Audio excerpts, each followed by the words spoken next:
Hi, welcome to Dacian Rugitus Lupi. Today I want to discuss about blaming gamers and linking them to the wrongdoings when an event happens and there is some correlation with them. First of all, first of all, a gamer is a person who's playing video games, the new type of toy that invaded our life in the last 50 years. Let's discuss about the early toys that were discovered and how they shape our past.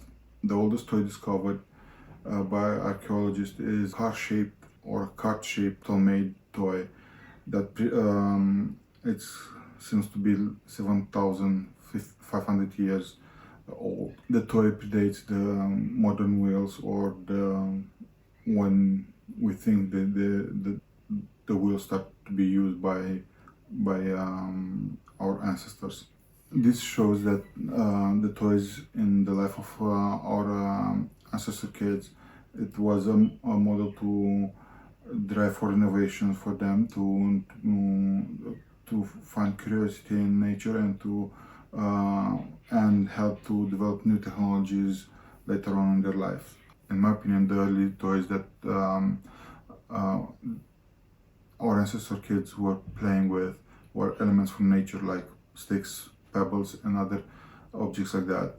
That they were throwing them, poke objects, or even their adults, and being observed by their parents, they start to adopt them in their life like weapons and other type of tools to be able to improve their lives. Moving forward a few thousand years, when civilizations start to appear around the globe, they start to improve the quality of the toys. Some of them were dolls, some of them were board games, pool play animals, and miniature weapons that the kids could play with them. Those toys were helping the kids to develop their skills in army, in knowledge of of battlefield, like board games and weapons. In cases of the dolls, they were helping the girls to develop their talents in clothing and other aspects like that. And in my opinion, drive through some new innovations of better weapons and better and develop the intelligence of humans overall. Moving forward in time, from medieval ages to more modern ages, the technology of manufacturing the toys evolved, making more better quality of them, better visual of them. Introduce also other types of games like jigsaws, the kites that helps discover the electricity, card games, and all these games help the kids of those ages to develop their intellect even in the last 150 years. The manufacturing of toys diverse even more, improving the quality of them, and the bicycle become more common, the invention of skateboard, roller skaters start to create more diverse activities that the kids could take. Invention of BB guns prepare the kids for the army and get them to understand more about the impact of guns. Another toy that helped kids to develop it was the Monopoly. It was a game that prepared the kids to financial aspect of their life, intrigue their aspect to investments and to better understand how money works, and prepare them for the grown-up life. There are other games and toys that were invented in this time that developed the kids' intelligence and imaginations, like action toys, Legos, which developed the building aspect of kids' mind, Play-Doh, and other games like that. All these games and toys over the in human history help them to understand, help the kids to understand the world better, to prepare them for a grown up, and give them ideas give them ideas to do research and to prepare new technologies for them to discover. I'm not saying that all the kids were researchers and developers, but those that were intrigued by these games develop us the electricity, develop us the telescope, develop us the new strategies, printings, presses, and other technologies that over time make our life better. I think that without these toys, humankind will have staggered at some point. I'm not saying that will not evolve, but the pace at which will evolve will be slower and slower. The reason why I think that is with age, your imagination drops down. So the kids that understand the technology of today through games develop new technologies in the future when they grown up, because they have in their mind how to work, and they create a path how to develop those technologies.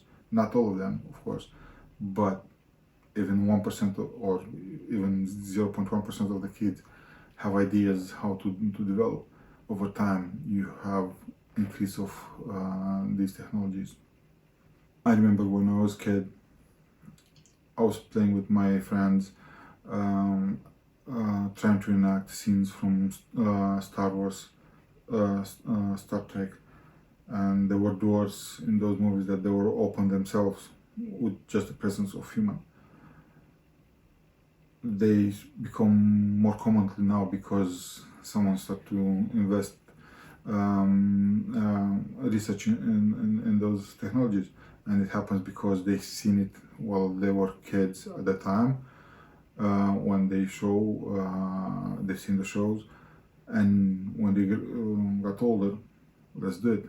We can see this even now in our present time, when new innovations in robotics and AI is driven by what they were seeing in their childhood in movies, and try to enact in their playthrough on the playgrounds and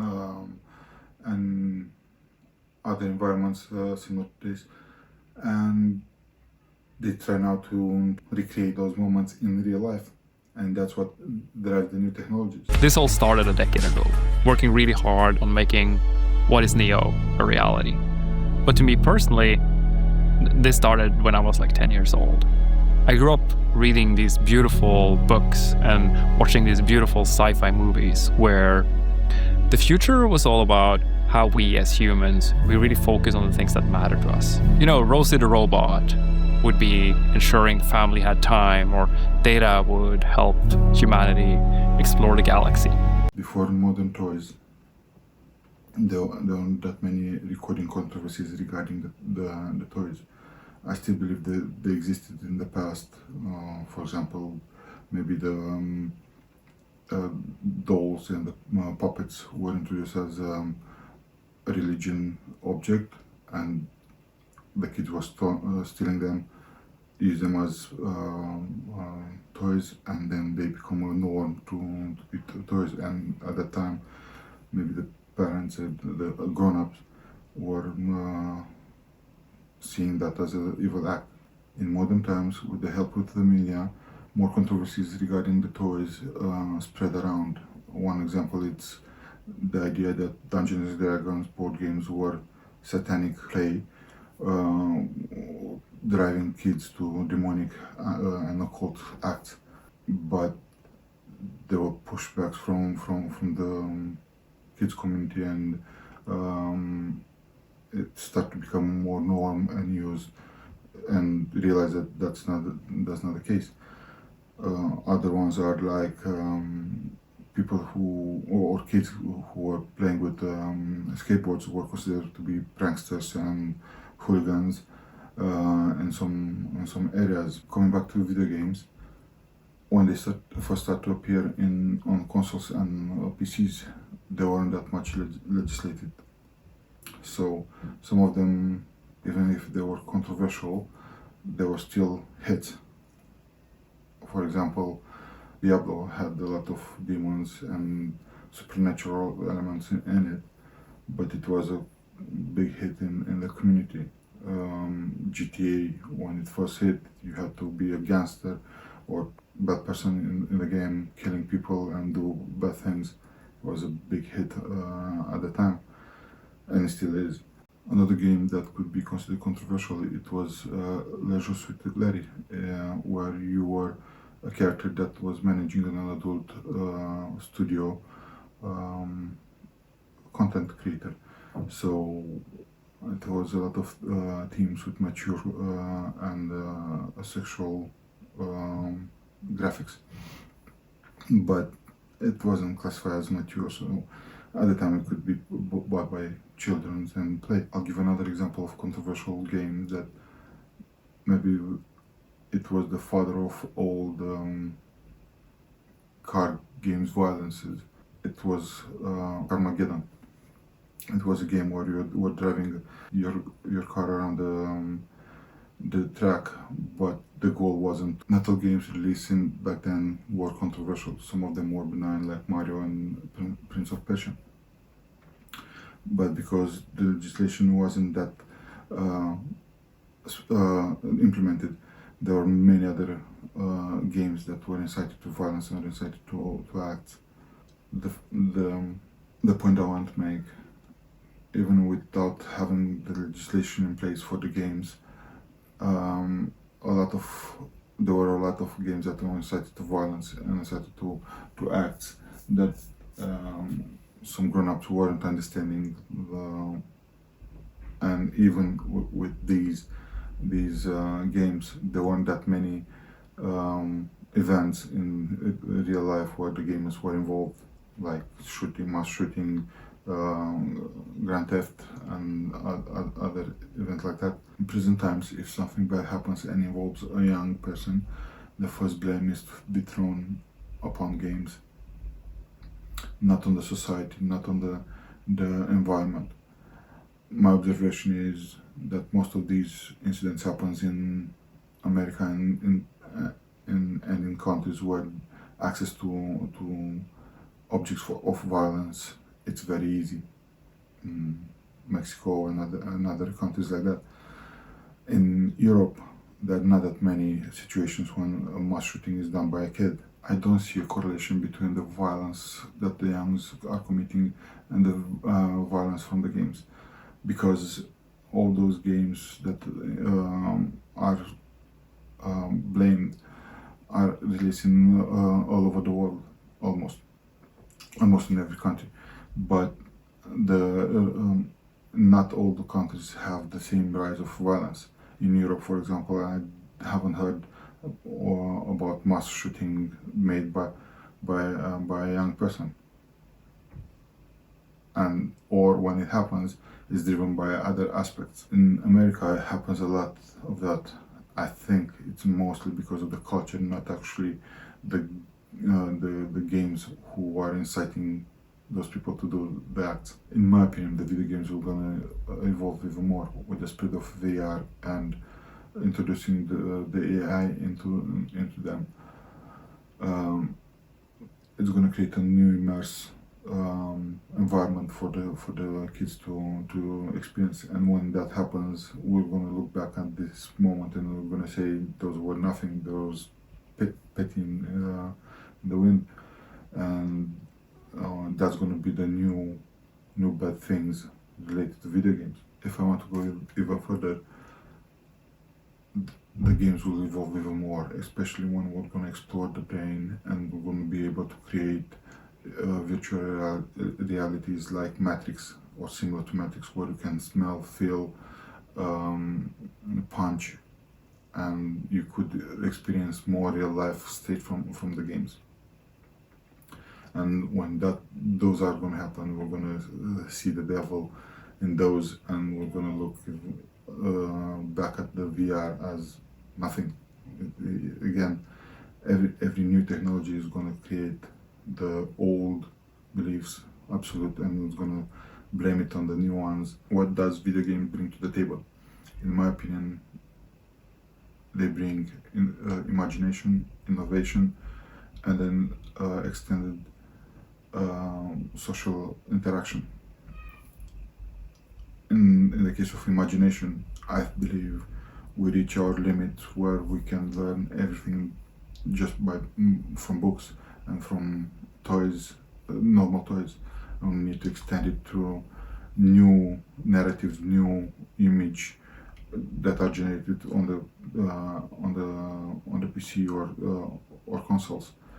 In the case of innovations, because the video games, in video games you can create almost anything. You can put the basis of new technologies that can be implemented later on by the new generation. I'll give you an example on this one. Right now we have a lot of games, shooters for example, have HUD, where you see your stats, your goals on the screen. What stops the next generation of kids when they grow up to create a eye lens that you put it on and you see all those stats with your eyes straight on the lens? Let's say, for example, you have a device on you that reads the temperature of your body, the heartbeat, like watches, and everything is transmitted to the interface on your eye, and you can see those. You can have the goals over there. You can create the goals over there and have them over there, and you can actually check them from time to time. And you see, and you create more focus on your task. Even better, if you can actually have health information about yourself on that lens, and you can see when you have a panic attack, when you have anxiety, or other elements that you can detect through different devices that you wear, like watches and earbuds, and you all have them put on the lens and see through. Another innovation that could be, and I believe there are steps made in this direction as we speak, is a new type of war where you send robots, androids, to fight the war for you instead of sending actual troopers. And you can have interfaces where the operators are controlling the robots. Why shouldn't we blame the gamers?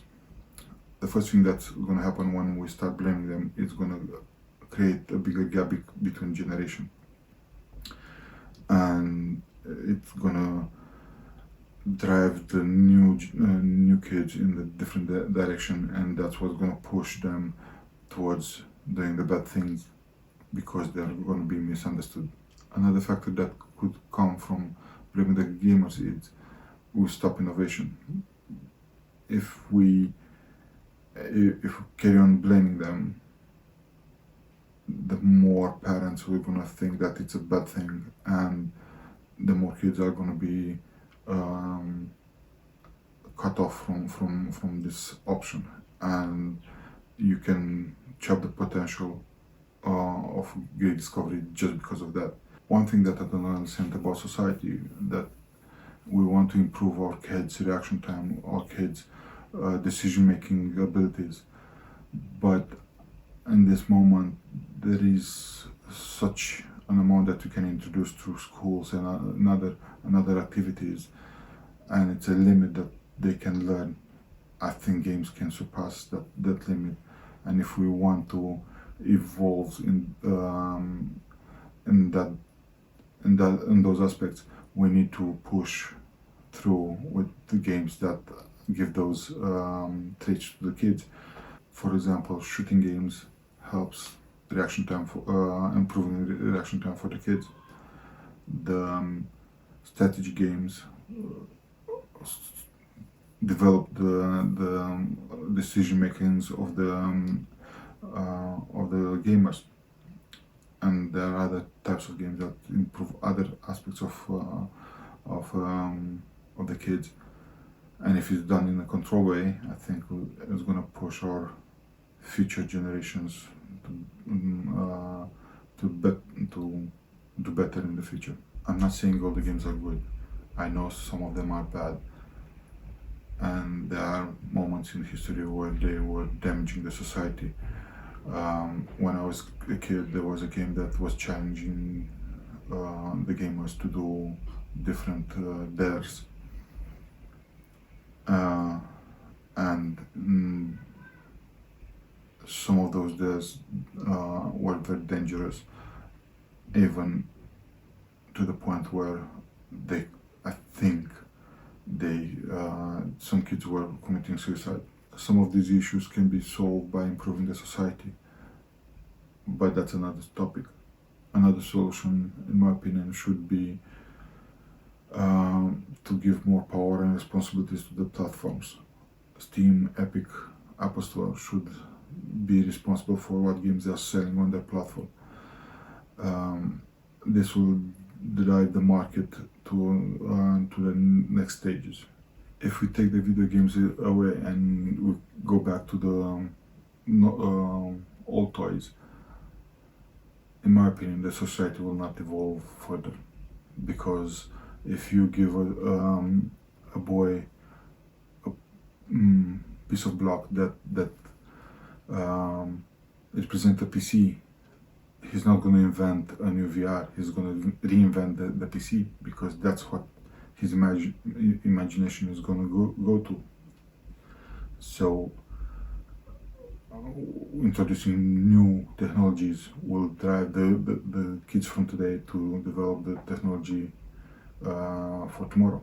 A lot of people are blaming video games from today, but why do we stop here? Let's blame the wooden soldiers toys back in the days. Let's go even further. Why don't we blame the wooden sword toys that our medieval kids were playing, or the even more the pebbles and the slingshots that the kids were playing in the ancient times. We need to stop with the blaming and try to start to improve the society of today. In conclusion, we shouldn't blame the games today, because it's going to affect the society of tomorrow, and it's our responsibility as grown-ups to understand how these games are affecting our kids, how these games are helping our kids, and instead of blaming on different events or corporations, to try to look inside ourselves, our core family, and try to improve our experiences overall, and do better choices. If you like the how, join the pack. Please subscribe and like.